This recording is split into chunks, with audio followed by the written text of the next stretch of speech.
quando ele questiona o seu pastor, o seu padre, sobre a lei judaica, né? Poxa, padre, por que a igreja permite comer a carne do porco, por exemplo, sendo que no Antigo Testamento, no Velho Testamento está proibido, né? Poxa, pastor, por que aqui nós não guardamos o sábado? Recentemente eu recebi aqui um pastor, Samuel. Um pastor, não vou falar a denominação para que, né, ele não seja exposto, mas ele me disse o seguinte, olha, eu tenho raízes judaicas. Eu falei, então pesquise mais, né? Pela sua posição, não é tão simples você abandonar todos os seus anos de pastorado, né, nessa denominação, e é um cargo importante, é uma grande instituição. Pesquise mais e descubra mais para entender se o judaísmo realmente é para você, né? Mas ele me relatou, olha, eu já tento guardar o sábado, mas a sua religião, ela guarda o domingo, né? A igreja a qual ele pastora guarda o domingo. Ele já tenta fazer o recebimento do Shabat com a família. Então ele está se descolando. Isso será inevitável. Já é um cripto-judaísmo. Né? Ele já está vivendo um cripto-judaísmo. Ele está escondendo dentro da igreja protestante que ele tem raízes judaicas e está escondendo a sua prática. Pessoal, né? É interessante. Está acontecendo hoje, né? Ele é pastor. Muitos pastores, né? Eles começam... Porque tem uma estrutura, padres e pastores... sábado. Tem a sua estrutura religiosa, vivem daquilo, né? Tem anos ou gerações atendendo aquilo ali e começa a viver um criptojudaísmo, então, em casa. Olha que isso é muito interessante, é um fenômeno. Em casa. Aí já não comemos carne de porco há bastante tempo. Olha só. Meus pais nunca comeram, então eu e minha esposa já não comemos. Nós amamos Israel. Lógico que é muito mais do que isso, né? E tem a questão do Salvador. Essa é a grande questão. Mas, pela nossa experiência agora, depois de 20 anos nisso tudo, será inevitável o retorno desse... Questão de tempo. Né? Desse homem com a sua família ao judaísmo. Ele está fazendo exatamente o mesmo processo que todos nós fizemos. O caminho, né? O mesmo caminho que todos nós fizemos até chegar ao ponto de, não, eu sou um judeu, vou retornar às minhas raízes, serei fiel ao que os meus antepassados... Exatamente. Né, são judeus que estão na Assembleia, na Adventista, no catolicismo, na maçonaria, na Rosa Cruz. Né, são judeus, são cristãos novos, né, e brasileiros. Tem brasileiros que são ateus. Sim. Eles estão descobrindo as suas origens judaicas, estão vindo se inteirar. Olha, sou judeu, tenho uma tradição, tenho um costume. E a pessoa tem as limitações das descrenças e estão descobrindo suas origens. Então, são caminhos que se traçam de diferentes lugares para o mesmo lugar. Mas voltando, aí eles começam a guardar, né, a viver o seu judaísmo em casa. Só que o judaísmo ele não foi feito para ser vivido em casa, né? Começam as dificuldades. É isso que levou esse movimento de retornantes.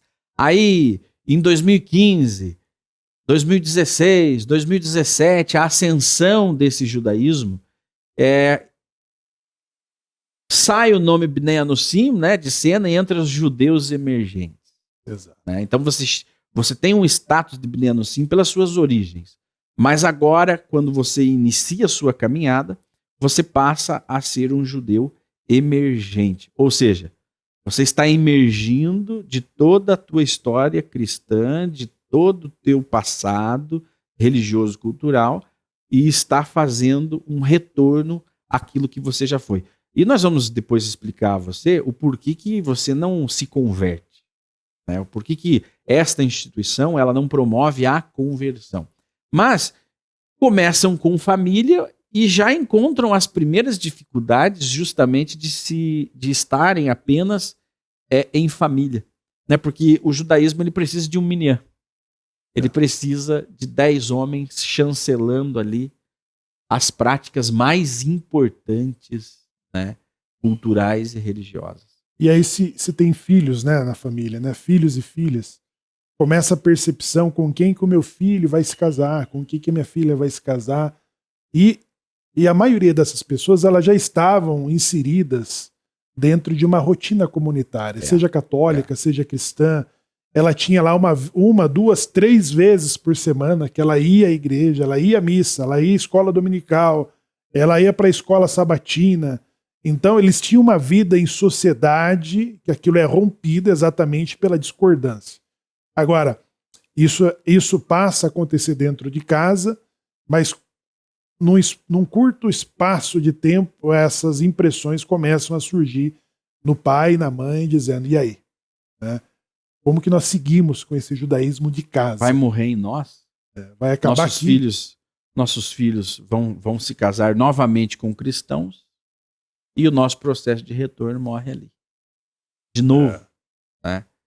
E aí surgem as comunidades e com elas surge essa instituição chamada Anusim Brasil, Associação Anusim Brasil, Sinagoga Anusim Brasil. É interessante que muitas comunidades que começaram com o judaísmo, ele foi abandonando, de maneira que agora tem o que era messiânico, é totalmente evangélico.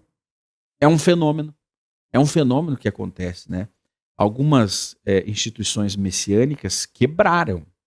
Elas chegaram ao seu ápice de terem muitas pessoas, muitos seguidores, mas com essa virada de chave, onde o Bineno se entendeu, não, eu posso praticar o judaísmo, mas a liderança messiânica, ela não permite que o judaísmo seja praticado lá dentro sem que detenha essa figura messiânica de Yeshua, Jesus, Cristo, enfim. Então ele é expulso.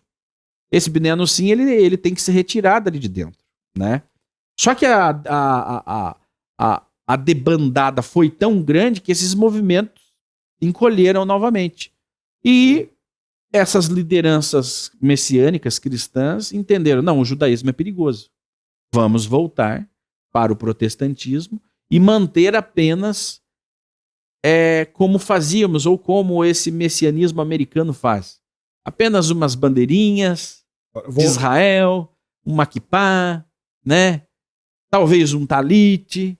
Aqueles que sofreram mais eliminaram completamente qualquer resquício de judaísmo e voltaram ao protestantismo. Deixaram o estudo. Agora são igrejas messiânicas. Eu acompanhei famílias que voltaram para a igreja católica. Anita Novinsky descreve esse fenômeno como uma crise de identidade. É uma crise de identidade. Gerou-se com tudo isso essa crise de identidade.